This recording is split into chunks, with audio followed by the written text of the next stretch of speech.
doctor first. "Good morning, grandfather," said Susan. "Good. I don't think there's anything good about it," grumbled the doctor, who was not in a good mood. And why was he not in a good mood? It was the TARDIS. It had been making clanking noises all night long and had kept the doctor awake. Something was wrong, and the doctor knew that he was going to have to land somewhere and fix the problem. The nearest planet was Earth. The doctor did not like Earth. It was a small, ugly planet populated by particularly irritating people. Particularly irritating and not very clever people. But the doctor had no choice. He and Susan landed in London. The doctor was in one of those moods where he was best left alone. He set about fixing the TARDIS, and this put him in a better mood. He whistled as he worked. Whistling was something that the doctor rarely did. The TARDIS was soon mended, and it was time to go. But where was Susan? Out exploring in the city, no doubt. The doctor waited, and then he waited some more. He began to worry, and decided that he had better go and look for Susan.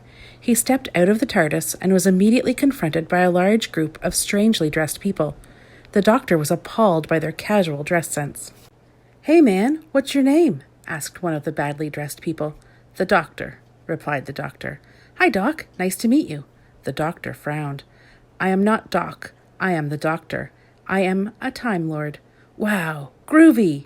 The doctor frowned again. Groovy was another word he did not like. The doctor had an awful feeling that all was not well, so he began his search for Susan. As he passed a dark alleyway, a movement caught his eye. There was something lurking in the shadows. The doctor's quick mind instantly suspected an alien. Cautiously, he crept down the alley. Suddenly, a door opened, and the light from the doorway revealed that a shape in the shadows was a cat.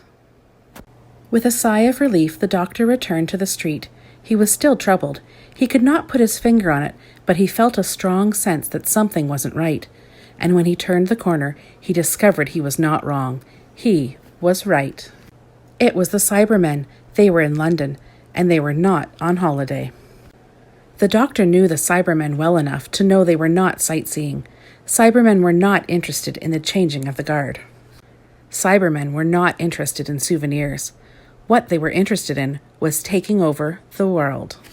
The doctor ran for his life as the Cybermen fired their lasers at him. The doctor was not fast. He was far from the fastest thing on two legs, but he could still outrun the Cybermen, for in fact, the Cybermen could not run. He had to find Susan, and, as luck would have it, he found her in the next street. She was listening to some music on a radio, pop music. The doctor would not have described pop music as music. He would have described it as noise. The doctor frowned, but it gave him an idea. He made some quick adjustments to the radio. The radio waves drifted down the street, and the effect on the Cybermen was extraordinary. They were thrown into confusion. The wires crossed in their mechanical brains, their legs jerked, and their arms whirled. They did not know whether to take over the world or to dance. It was all too much for them. They turned tail and fled for their spaceship. The effect was equally dramatic on the doctor. He smiled.